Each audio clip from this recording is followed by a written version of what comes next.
오늘 새해 첫 주일로 여러분과 같이 예배하게 되는데 귀한 여러분들을 먼저 주님의 이름으로 축복하고 또 이 자리에 오신 여러분들 눈이 많이 내려서 어찌 오실까 이런 생각도 적지 않게 했는데 이렇게 자리를 꽉 메워주신 여러분들을 감사드리고 또 주의 은혜로 잘 세워지기를 소망합니다. 이사야서 40장은 연말을 맞이하고 또 새해를 맞이하는 저에게는 남다른 의미였어요. 송구 영신 예배 때 말씀을 드렸듯 어떻게 성도들을 위로할 수 있을까 저에게 이렇게 울림이 있었더랬거든요. 다름이 아니라 여러분들도 그렇고 이 나라도 그렇고 지금 우리에게 필요한 것은 하나님의 위로하심이 필요하지 좌와 우, 보수와 진보 이런 게 아니라고 저는 생각을 했어요.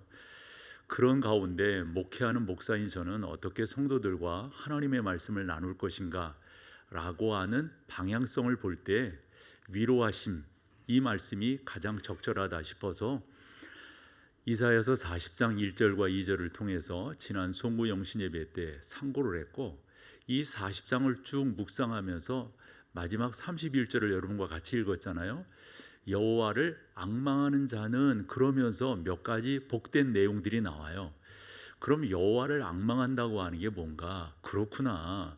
우리 교회가 2025년도 새로운 출발을 이렇게 하면서 어떻게 힘있게 출발할 것인가 그 비결이 있다면 여호와를 앙망하는 것이다. 그런 내용입니다. 앙망이라고 하는 표현을 우리가 잘 안 쓰기 때문에 이 카베라고 하는 구약 단어가 쓰여 있습니다만 국어적 의미로 읽어본다면 이 말이 적절하리라 생각을 합니다. 존경하는 마음으로 우러러 보는 거예요. 이 앙망이라고 하는 말이 우리가 하나님을 그렇게 바라보고 그 하나님의 은혜를 소망하며 나아간다면 여러분 2025년 의미 있지 않겠습니까? 하나님께서 여러분들 붙드시지 않겠어요? 저는 그런 믿음이 있고요. 또한 전능하신 하나님이 이제껏 붙들어 주셨습니다. 이제껏 복되게 하셨고 제가 종종 간증 아닌 간증을 하잖아요. 이제껏 살아오면서 좋은 부모 만나서 잘 자랐고 피난민촌에서 자랐지만 그때는 저는 그냥 감사한 것밖에 없었고요. 커서도 마찬가지고 목사가 되어서 지금까지 이렇게 뒤돌아보면 그때마다 하나님의 은혜가 아니었던 것이 없었고 게다가 목동제일교회 부임해서 지금까지 이렇게 지내오면서 하나님의 은혜가 컸다고 하는 사실 저 말씀드리지 않을 수가 없는데요. 이와 같은 새심을 공급받으며 이제까지 온 것 여러분과 나누고 싶고 여러분들을 좀 더 하나님의 은혜 가운데 이끌어가야 될 담임 목사로서의 책임을 저는 다하고 싶은 거죠. 어떻게 그런 것들을 감당할 수가 있는가? 계속해서 말씀을 묵상할 때 다른 거 없다. 여호와를 앙망해야 되겠다. 그래야 올 한 해 새롭게 힘있게 출발할 수 있게 된다. 이러한 믿음을 갖고 오늘 말씀을 묵상해 보게 될 때 오늘 말씀을 이렇게 보면은 막연하게 여호와 하나님을 앙망하는 것이 아니라 구체적인 거예요. 어떠한 삶이 여호와 하나님을 앙망하는 것인가? 더 나아가서 그렇게 앙망할 때 어떤 은혜를 우리가 덧입게 되는가? 이런 부분들로 오늘 말씀이 구성되어져 있다라고 생각합니다. 즉 여호와 하나님을 앙망하는 사람은 3절과 4절을 충분히 이해하는 성도다라고 생각을 하고요. 그것을 오래전에 기록된 말씀이지만 적어도 3천년 그 전에 기록됐다 이렇게 볼 수가 있지만은 이 말씀을 지금 우리 가운데로 그대로 가지고 오셔서 믿음으로 받아들이신다면 저 또한 여러분들 동일하게 하나님의 은혜를 충분히 누릴 수 있다라고 생각을 하는 거죠. 3절을 먼저 읽어보시면 외치는 자의 소리여 이르되 너희는 광야에서 여호와의 길을 예비하라 사막에서 우리 하나님의 대로를 평탄하게 하라. 이거 좀 익숙하지 않아요, 여러분? 익숙하죠?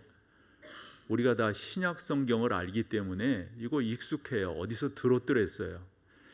말라기 3장 1절로 가보실래요? 여기도 그런 말씀이 있는데 만군의 여호와가 이르노라 보라 내가 내 사자를 보내리니 그가 내 앞에서 길을 준비할 것이요 이랬어요.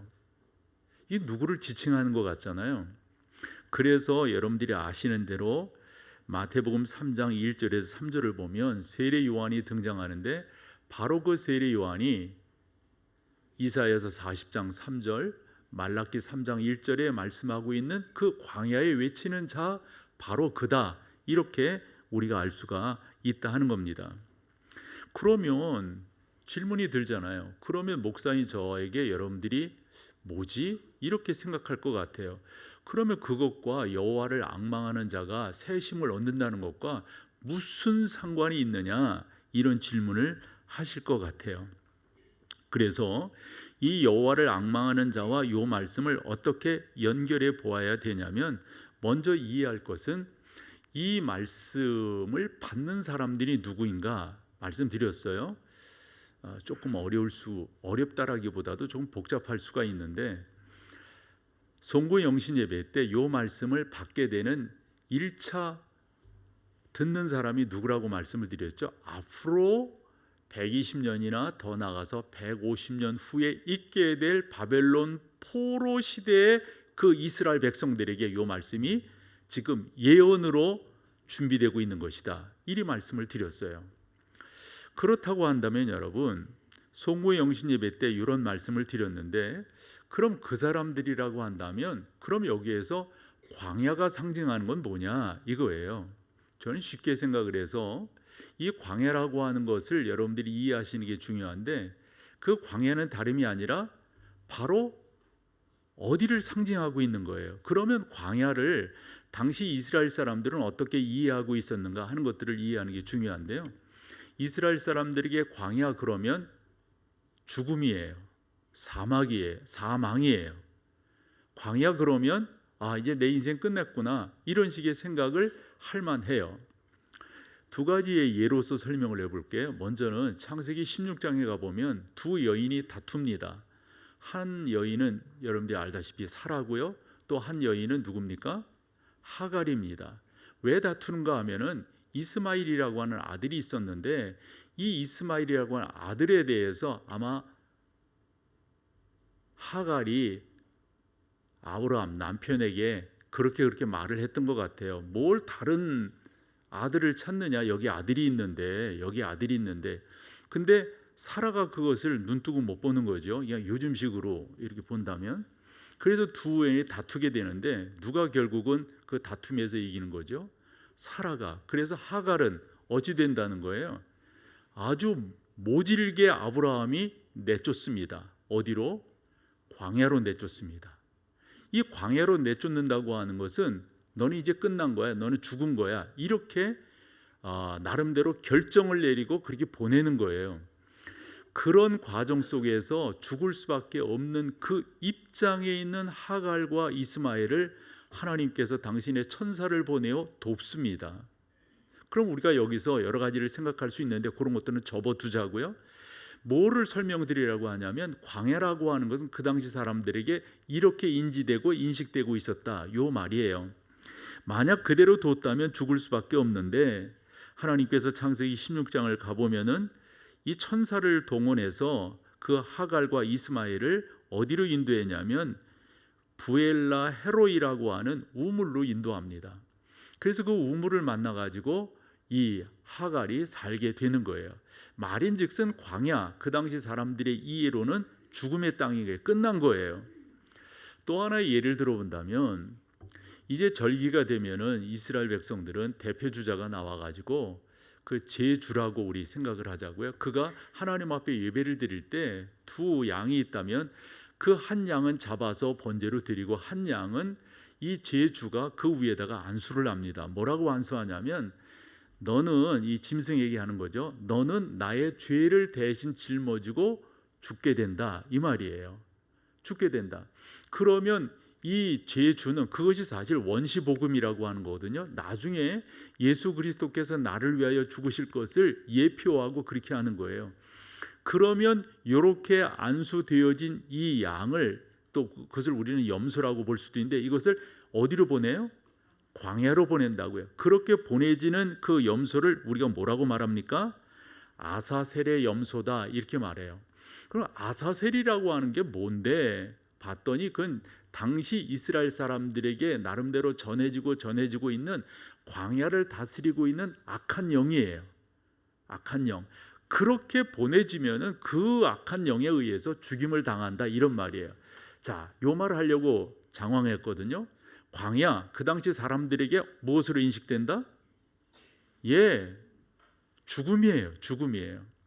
그러면 요 성경이 앞으로 120년이나 150년 후에 있게 될 그 사람들을 향한 말씀이라고 보았을 때, 그 후에 그 사람들은 지금 어디가 있는 거다? 바벨론의 포로로 가 있는 거예요. 그러면 이 바벨론의 포로로 가 있는 그 상태를 성경은 뭐라고 말씀하고 있느냐? 그것이 바로 광야다, 이거예요. 광야다. 그래서 그 광야에 너희가 있다 할지라도 너희는 끝난 것이 아니라 그 광야에서 길을 내라, 이거예요. 길을 내라. 그 광야에서 여호와 하나님이 가실 수 있도록 길을 내라. 그러면 너희가 살 것이다. 근데 그 길이 뭐예요? 그 길에 대해서 이사야서 59장 1절과 2절에 힌트를 하나 줍니다.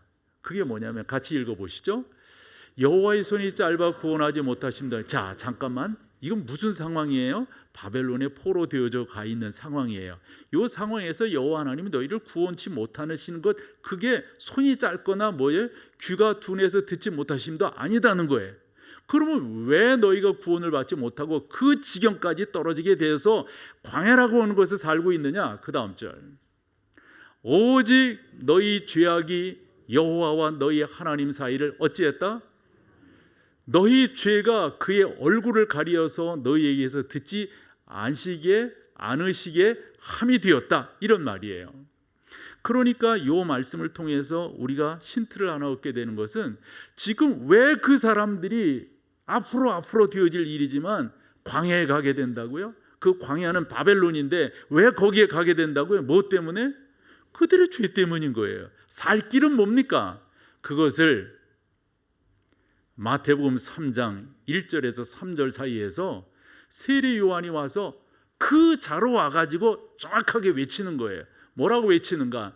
3장 1절, 유대 광야에서 전파. 여기서는 이사야가 말한 거, 말라기 3장에 말한 거 그거거든요. 그럼 뭐라고 말하는가? 어떻게 길을 낸다는 말인가? 어떻게 그곳에서 구원을 얻는다는 말인가? 핵심이에요. 2절 같이 읽어보세요. 회개하라, 이겁니다. 회개하라. 너무 장황했지만 금방 이해가 됐죠? 다시금 금방 이해가 됐죠? 아니, 그때 우리 손자 대답하는 거 못 들었어요? 예? 유아 세례할 때 그게 대답하는 거, 지 엄마 아빠가 대답을 안 하니까 지가 대답을 하는 거.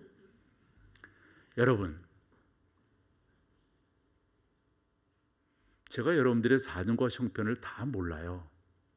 그렇지만 여러분 각자의 광야가 있을 거라고요. 어떻게 그 광야에서 나올 수가 있어요? 어떻게 그 광야에서 이겨낼 수가 있어요? 방법이 없어요. 여호와의 길을 내야 돼. 그럼 여호와의 길이 뭐예요? 고속도로 내는 거예요? 길 닦는 거예요? 높은 거 낮아지게 하고 낮은 거 높아지게 하고 평지게 되게 하는 게 길을 내는 거예요? 여호와의 길은, 하나님이 오시는 길은 간단합니다. 회개입니다. 왜 그곳에서 너희의 말을 듣지 아니한 줄 아느냐? 너희를 왜 그곳까지 보낸 줄 아느냐? 뭐예요? 예, 회개하지 않았기 때문이에요. 저는 여러분들에게 그렇게 설교함으로 함께 공감하고, 저도 여러분들도 그렇게 여호와를 앙망하는 자가 되기를 소망하는데, 앙망하는 자는 다른 게 아니에요. 예, 하나님 예배 받을 이것만 되는 게 아니에요. 뭐 하는 자입니까? 회개함으로 나가는 거예요. 또 이야기돼. 회개. 여러분 뭐예요? 회개가? 여러분 뭐 잘못한 거, 그런 거 하라는 거예요? 하나님 앞에 올바로 서지 못한 거예요. 그것은 여러분들이 이런 차원이 아니에요. 적어도 여러분들이 이 땅에 존재하는 이유는 간단합니다. 그 여호와 하나님을 예배하고 그 하나님을 섬기게끔 여러분들이 이 땅에 존재하고 있어요. 그런데 엉뚱한데 신경 쓰고 있어요. 엉뚱한데. 그러니까 바벨론이라고 하는 광야를 경험하는 거예요. 그 길 가운데서 여러분들이 살 길이 성경엔 분명하게 우리 가운데 소개되고 있습니다.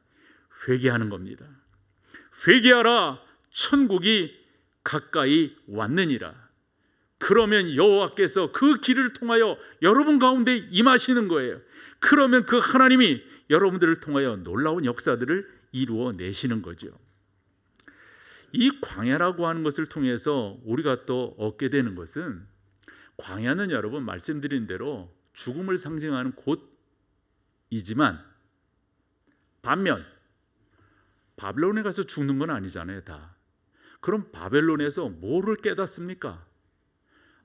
우리가 왜 이렇게 이 지경까지 왔는가? 왜 우리가 이 광야를 경험해야 되는가? 그래서 거기까지 갔지만 끝난 거예요? 광야가 우리 가운데 주는 두 번째 메시지는, 광야는 사람을, 여러분들 하나님의 사람들을 죽이는 곳이 아니라 뭐 하는 곳이에요? 살리는 곳이에요. 아멘. 여러분, 살리는 곳이에요. 이렇게 성도들을 뵈면은, 또 듣자 하면은 이런저런 이야기들을 뵙고 듣곤 하죠. 그런데 여러분, 그것이 여러분들을 살릴 거예요.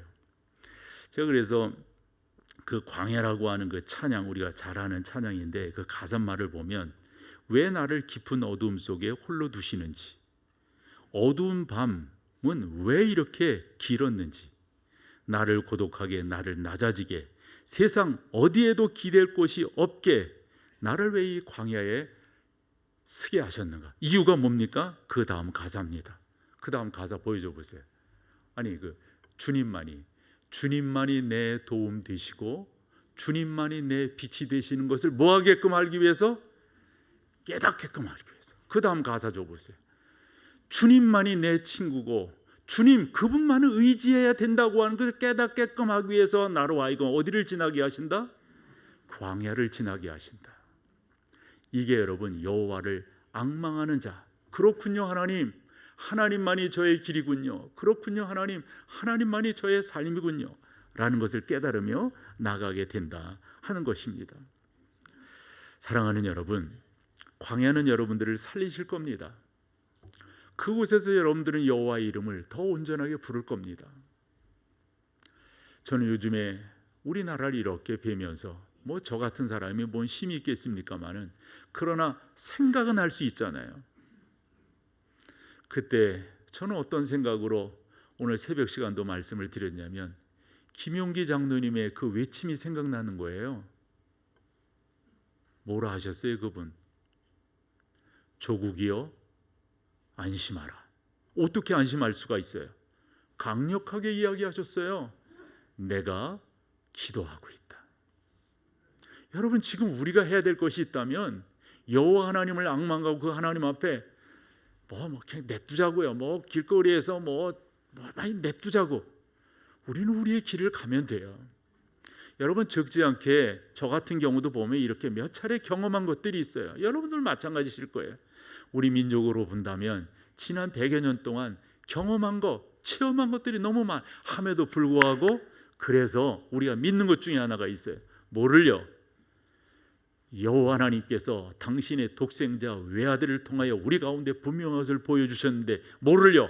그 어깨에, 주님의 어깨에 정사를 메고 계시다. 정사가 뭐예요, 여러분?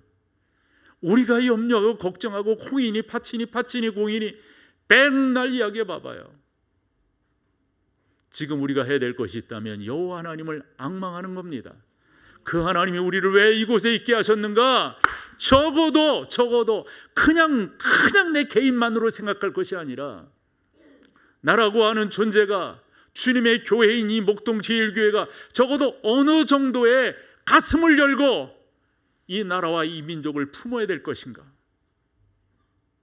어떻게 우리가 이 광야라고 하는 곳을 지나고 있는가? 어떠한 자세로 지나고 있는가? 이럴 때 우리가 해야 될 것, 어떻게 여호와의 길을 낼 것인가? 회개인 줄로 믿습니다. 회개하며 나아갈 때, 그 하나님을 똑바로 섬기고 그 하나님의 영광을 바라보며 나아갈 때, 전능하신 하나님께서 우리 가운데 역사하시는 것들을 여러분이 경험하게 될 거예요. 4절 다 같이 읽겠습니다. 골짜기마다 도두어지며 산마다 언덕마다 낮아지며 고르지 아니한 곳이 평탄하게 되며 험한 곳이 평지가 될 것이요. 5절 여호와의 영광이 나타나고 모든 육체가 그것을, 할렐루야, 그런 은혜가 있을 줄로 믿습니다.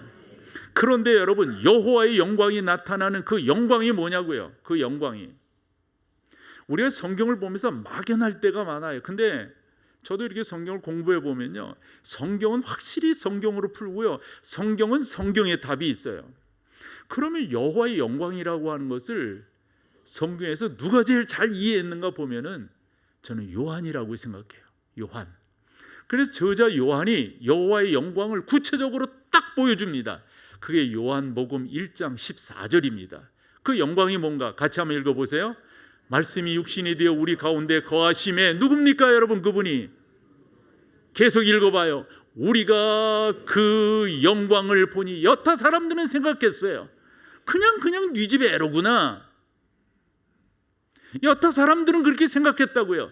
그러나 이 영광을 본 사람들은 하늘의 천사도 천군도 찬양을 했고, 목자도 찬양을 했고, 마태복음 2장에 보면 동방의 박사들도 와서 그분은 그냥 애가 아니라 하나님의 영광을 이 땅에 드러낸, 광야에서 우리를 살리시는 여호와의 길로서 우리 가운데 등장한 우리 주 예수 그리스도이시다, 이것을 성경이 선포하고 있음을 보게 됩니다.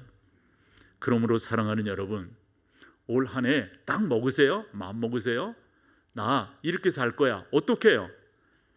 여호와 하나님을 앙망하며 살 거야. 앙망이라고 하는 말, 우리가 잘 쓰는 말은 아니지만 설명을 했어요. 맞아요. 그 하나님을 바라보고 그 하나님을 섬기고 그 하나님을 온전히 찬양하며 나아가는 귀한 여러분 다 되시기를 축복합니다.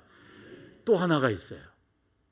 그러고 나면 우리 가운데 어떤 은혜가 좀 더 구체적으로 나타나게 되냐면 6절에서 8절인데요. 6절에서 8절, 6절 7절만 먼저 읽어보겠습니다. 같이 읽어보죠. 말하는 자의 소리여 이르되 외치라. 대답하되 내가 무엇이라 외치리이까 하니 이르되 모든 육체는 풀이요 그의 모든 아름다움은 들에. 여기까지만 봐도 돼요. 여러분, 여기서 풀과 꽃으로, 우리 흔히 화무 11홍 이야기하잖아요. 풀이 아무리 푸르르다 한들 겨울을 이겨낼 수 있을까요? 꽃이 아무리 아름답다 한들 열흘을 지날 수 있을까요? 여러분, 우리는 그래요. 제가 그 1부 때도 이 말씀을 드렸더니 뭐라고 그러더라고 사람들이. 나는 늘 생각하기를, 뭐 여러분들 마찬가지일 거 뭐라 그럴 것 같아. 여기 찬양대 봐봐요. 난 생각하기를 나는 늘 난 30대다 그러고 살아가요. 고마워. 이런 분위기가 되는데 1부 때는 뭐 어떻게 30대세요? 아닌데 뭐 이러더라고. 근데 내가 30대라고 생각하는 것은 저희 딸이 저한테 어느 날 한 말이 있어요. 나는 그래서 그걸 마음에 담아두는 거야. 아빠는 38살 때가 제일 멋있었대. 그래, 나는 38살로 계속 산다. 불만 있어요? 불만 없잖아요. 그런데 내가 나를 알잖아요. 내가 나를 알잖아요.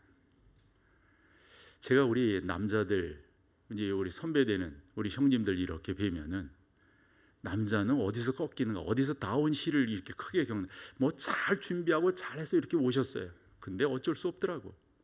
뭐가 70이 딱 되니까 이게 다운힐을 가는 거예요. 어쩔 수 없어. 어쩔 수 없어.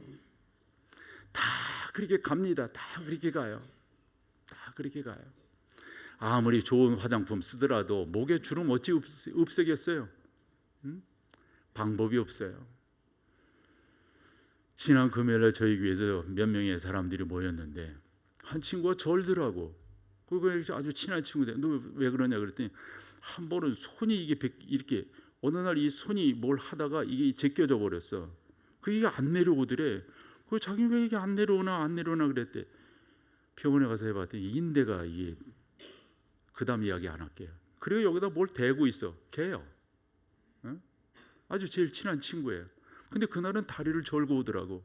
너 왜 그러냐 그랬더니 그렇게 침대 모서리를 돌다가 침대 거기에 자기 다리를, 그래서 지금 이 새끼발가락 쪽이 그냥, 누가 이기겠어요? 풀은 마르고 꽃은 시드는데. 근데 그 이야기 하려고 성경이 이런 거 기록했을까요? 비교하는 거예요. 풀은 마르고 꽃은 시들지만 그렇지 않은 게 하나 있다는 거예요.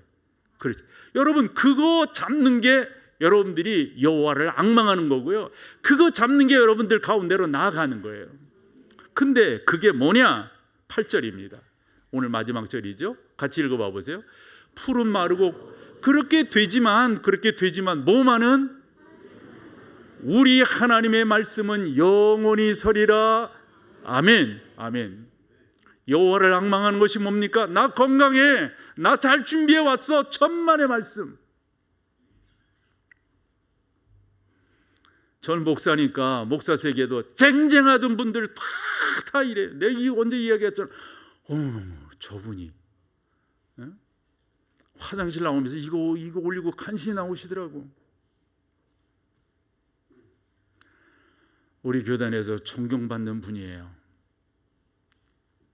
제 그 이야기 오래전에 들었는데 깜짝 놀랐어요. 연세도 많고 이제 그러신데 목사님 올라오셔서 축도해 주심으로 마칠게요. 그래서 올라오셨다? 올라오셨어. 손을 드셨어. 그럼 축도해야 되잖아요. 축도하면 할 얘기도 참 많아요. 어떤 사람도 축도하다가 우리는 지금은 우리 주위에서 그러잖아요. 이 양반은 올라와서 시방은 맞다, 전라도 사람이요. 시방은 그래서 근데 이 어른은 연세가 드셔가지고 나 그 얘기 듣고 너무 충격 먹었어요. 별세하셨어요 벌써 오래전에. 이 축도를 해야 되잖아요. 근데 이 손을 자기가 왜 들었는지 를 모르는 거예요. 깜빡한 거예요 이게. 그래서 이 손을 들고 뭐 했다고요? 오동추야 다리 밝아. 야, 그 쟁쟁하던 분이 말이에요. 1시간 설교, 2시간 설교하면서도 저 그분 집회에 참여했었거든요. 원고 한 번 안 보고 하시는 분이에요. 성경을 줄줄줄줄 외웠던 분이 누가 풀은 마르고 꽃은 시드는 것을 막을 수가 있겠어요?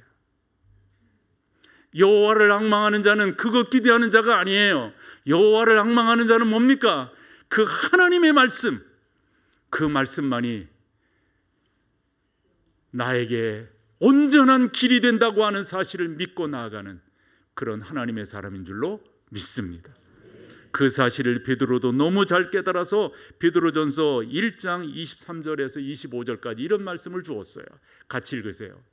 너희가 거듭난 것은 썩어질 씨로 된 것이 아니요 썩지 아니할 씨로 된 것이니 살아있고 항상 있는 하나님의 말씀으로 되었느니라. 그 다음, 그러므로 모든 육체는 풀과 같고 모든 영광은 풀의 꽃과 같으니 풀은 마르고 꽃은, 마지막 절, 오직 주의 말씀은, 이것보다도 이렇게 번역하는 게 좋아요. 오직 주의 말씀만이 좀 더 정확하게 세세토록 있도다 하였으니 너희에게 전한 복음이 곧 뭐라요? 여호와를 앙망하는 자는 나의 삶이 광야에 있는데 이 광야가 나한테 왜 주어졌는가? 여기서 어떻게 여호와의 길을 낼 수 있는가? 방법 딱 하나예요. 뭐라고 그랬죠? 회개입니다. 회개. 광야는 사람을 죽이는 곳만이 아니에요. 사람을 키우는 곳입니다. 그래야 여호와의 영광을 바라보고 그분을 앙망하며 나아갈 수가 있습니다. 어떻게 해요? 그렇구나. 풀은 마르고 꽃은 시들지만 오직 하나님의 말씀만이 영원히 살고 영원히 쓰게 될 것이다. 이게 우리 교회가 나가는 방향이에요.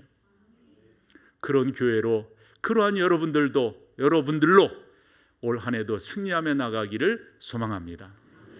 자리에 일어나셔서 찬양하시는데, 이 찬양 이제 우리가 한 달 동안 하게 될 건데, 이 찬양을 선택하게 된 데에는 이것밖에 없지 않는가? 이것밖에. 우리가 하나님을 만나면 되는 거예요. 우리 나라가, 우리 교회가 그러기를 소망함으로 함께 찬양합니다.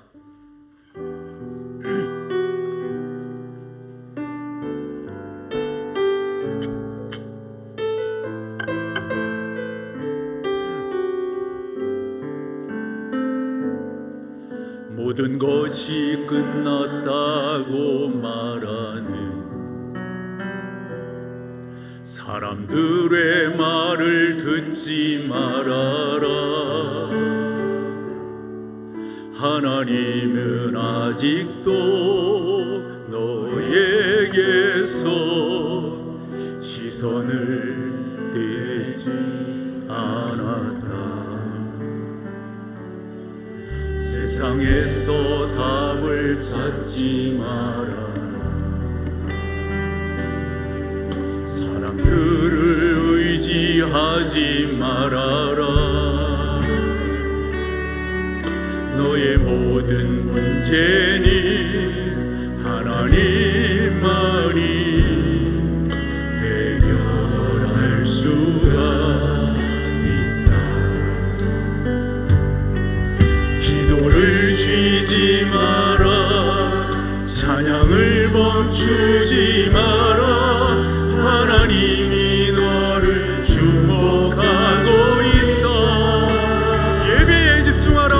예배에 집중하라. 말씀을 붙잡아라.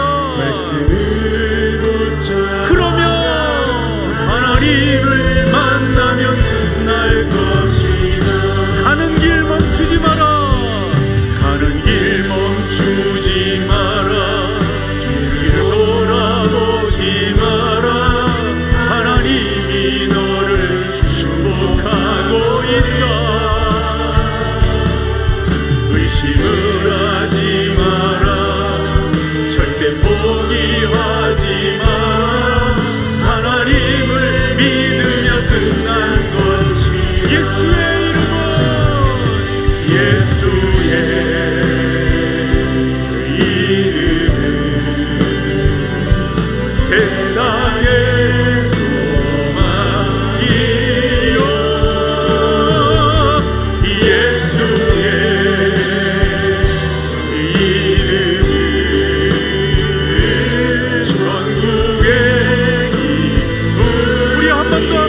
예수의 이름은 예수의 이름은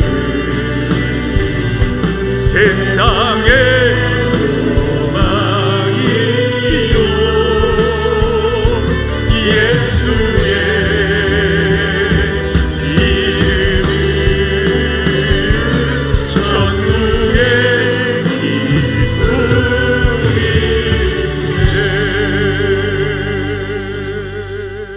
우리 여호와 하나님 앞에 영광의 박수를 올리겠습니다.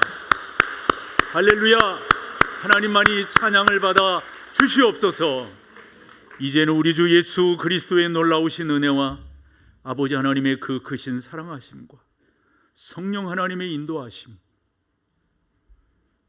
하나님 저희를 도와주십시오. 저희가 딴 생각하지 아니하도록 저희를 도와주십시오. 목사가 딴 생각하지 아니하도록 주님의 교회를 사랑하는 성도들을 잘 이끌 수 있도록 도와주십시오.